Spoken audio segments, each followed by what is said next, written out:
When I know that it's summer?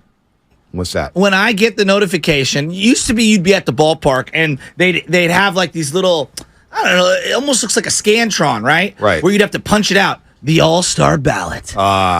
That's when I know we're in full-fledged summer. To me, the beginning of summer, All-Star ballot. Obviously, there's the smells of summer as we come down Embarcadero. And it was like kind of humid in the car this morning. But like to me, sports-wise, I know we're into summer when I see that All-Star ballot. Now, I want to throw something at you. Giants are 32-30 right now, okay? It's not some incredible record. No. All right. And maybe I sound absurd and I'm stuck in the Giants bubble to say, I don't believe they have 6 All-Stars, but you can make a case for about 4 guys to make the All-Star game to represent the Giants right now. Camilo Duvall, who's your guy, absolutely has a case. Another save last night. Right? Or yesterday.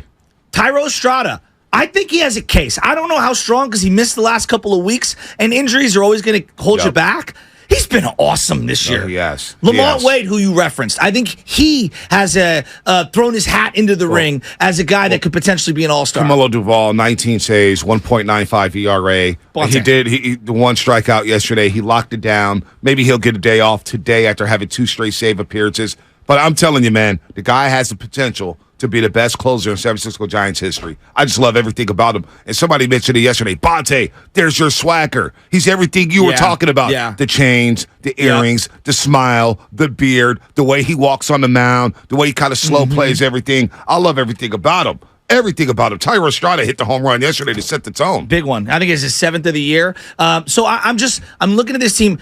I think there's an argument. I don't think he's an all-star this year, but I think there's an argument for someone like Logan Webb. Yeah. I think Alex Cobb at times has pitched like an all-star, came back down to earth. I mean, you give up 4 in the first inning yesterday, kind of set the Giants back. What about a middle reliever? See, Taylor Rogers, the 8th inning. We're up to like 5 or 6 guys. Now, again, they don't deserve 5 or 6 guys. But that, to me, as we talk about having a fun year, exceeding expectations. Wow, they're kind of building something. When you look up and you go, man, there's a case for 5 or 6 guys having career years thus far in their career. That is the essence of front office, of coaching, of putting things together. So I think Gabe Kapler, who we don't give enough credit to, has done a great job putting guys in a position to succeed. And knowing when to pinch hit, knowing when not to pinch hit, knowing when to have substitutions defensively. I think him and Kai Correa are in lockstep there in that dugout on pulling all the right levers. Pulling the right lever for Brandon Crawford yesterday. Yes. I remember when Elsa Slater was up and they were going up against the righty, and Flynn was mentioning on the telecast, now may be a good time to dust off Yaz. And Hunter Pitts was like, you know what? Let Slater hit. He's hitting the ball. He's barreling it up. Just let it ride. Now, Elsa Slater ended up striking out. Yeah. I thought he got a tough 2-strike call by the umpire there. But he's pulling all the right levers. So I agree with you with Kapler. Look, Logan Webb, he's pitched well. But when you're 4-6, I and agree. you start off, he had an opportunity. We talk about, remember last year, we were discussing Nick Bosa. You want to win DPLY, these are the games you got to ball out. Yes. The Tampa Bay Buccaneers game. Who else did they play down the stretch? The Miami Dolphins. They played the Washington Commanders. A lot of East Coast audience there. Yes. Logan Webb had an opportunity early on. You go to Yankee Stadium to open the season. You're going up against Garrett Cole. You got to match him pitch for pitch. He didn't. His second and third starts. I forgot who he went up against. Was it Dylan Crease? Did he go up against? Yeah, and then it was with the White Sox? Alcantara. I don't know. I've heard it pronounced both ways. Yeah, but he had like about a run of 4 or 5 guys that would be deemed aces in the league. So those East Coast voters, I agree with you, are sitting back saying, "Well, we saw him early on; he wasn't good," and that sticks into their mind, unfortunately. No, I agree with you. The advanced metrics people are probably screaming at the radio right now because his numbers have looked significantly better. He's logged a ton of innings. Yes, he's struck out a lot of guys. He has a nice whip. You know what I mean? Like he's got a lot of the metrics you're looking for. I mean, he's on pace for a career high in strikeouts. Yeah. But I would agree with you. He's not. To me, he's not an all-star. No. Well, I mean, even with that slow start, though, he's still creeping in like the top 5 in most stat categories throughout the National League. But and that's would you say factoring that in he's been an all-star over like again? There's going to be lots of Spencer Strider, for example. Well, I think this is where the slow start in April, like when you get that numbers crunch games, there's a lot of really good starters in the National League this year. I would say because, there's always that Sunday where like guys who pitch on that Sunday can't pitch in the All-Star game. It's true. What I think is going to happen right now with Logan Webb is he's probably not going to make that initial All-Star game roster, but then, some guys are going to drop out after pitching on Sunday. Without a 500 he should be record? one of the first guys who gets called up. Without a 500 record. I don't know about that. I don't like that. I don't like that. Yeah, I don't like that at all. I don't agree. Where no one goes into the sixth, like it matters to me if you hand the ball. But he's still amongst the leaders in innings, though. You say no one goes to the sixth, but he's still getting into the sixth. Let's be honest here. Clayton Kershaw is going to be an all-star. Yes. Merrill Kelly, Arizona, and they're winning. Yeah. Tie with the, right there, neck and neck with the Dodgers. He's a beast. All right. Mitch Keller with the Pirates. And the Pirates have been in a race throughout the first half. He's 7-2 with a 3.6 ERA. Zach Gallen down in Arizona. I watched He's Zach 7-2. He's legit. He's so good. By the way, he looks like Evan Giddings with glasses. He does. He really, I could see that. You see what Michael Waka having a resurgence in San Diego. Waka is balling. Marcus Stroman in Chicago. Yes. 2.39 ERA. I'm actually rooting really hard for him. Justin Steele. Yeah. Justin Steele in Chicago. Yeah. Are we going to see him this weekend? I got to check out the pitcher matchups. We may see him this weekend. But he's got a 2.65 ERA. Mm-hmm. He's 6-2 at the Cubs.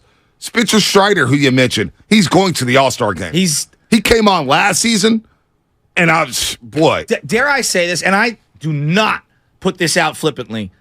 He reminds me, he's not him. He's the closest to Lincecum in terms of like, when I hear he's pitching, I have to watch. Yeah, well, last year he's must watch. I remember I picked him in fantasy baseball, and I was like, "Who the heck is this guy?" The legs. He was picking up 12 Ks, and he just throws gas sometimes. Yes. I don't think he has the junk like Lincecum. No, I don't think his changeup is there. I don't know if his sliders like there. I don't think any of that. But that fastball is unhittable. I agree. Now, Alex Cobb has been much better than people want to give him credit for. So I was just going to go there. I think Alex Cobb may have a better case than Logan Webb to go to the All-Star game. Which is crazy. It is. I kind of laughed as we went like 3/4 away through the year last year.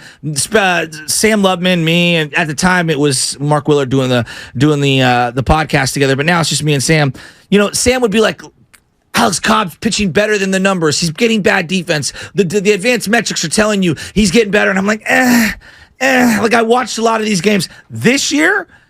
I think this year he's been infinitely better than what he was last year, and he's getting better defense. Yeah, no doubt. I think Cobb may have a better argument than Logan Webb here. So I'm looking at the pitcher. And isn't there another guy for the Atlanta Braves that should deserve recognition? They got a couple guys here. Not Charlie Morton, Elder. Yes. Elder's pitched really well. They're so good. I know. That team is so loaded. There's another guy. And you got to think, even though they haven't been good this year, like Verlander hasn't been good, and Scherzer has been hurt. But they're getting up there in age. Could it be that they get those, resume nods, as I like to call them? Maybe next year. You think next year? Maybe next year's a year. This feels like the end for Verlander. Yeah, he got rocked up. He got that's what I'm saying. Bryce Elder, who you're speaking about, 2.26 ERA, 1.14 WHIP. Braves are loaded. I mean, Charlie Morton, he hasn't pitched great, but his ERA is at 3.89. Their closer, Max Fried, hasn't even pitched yet. He's been hurt for most of the season. So the Braves are going to have some guys there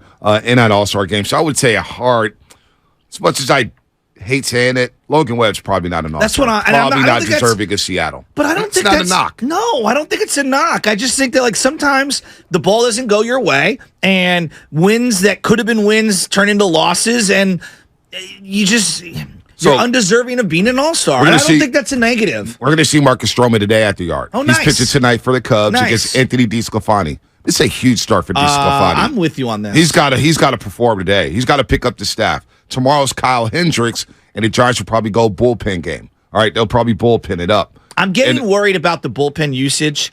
Because they need to get another starter. They do.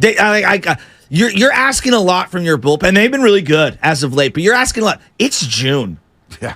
And we've done 2 starters in a week. This is going to be our third. Like, come on, we got to figure something out here. So the Giants are going to miss Justin Steele with the Cubs, who's in 12 starts this year.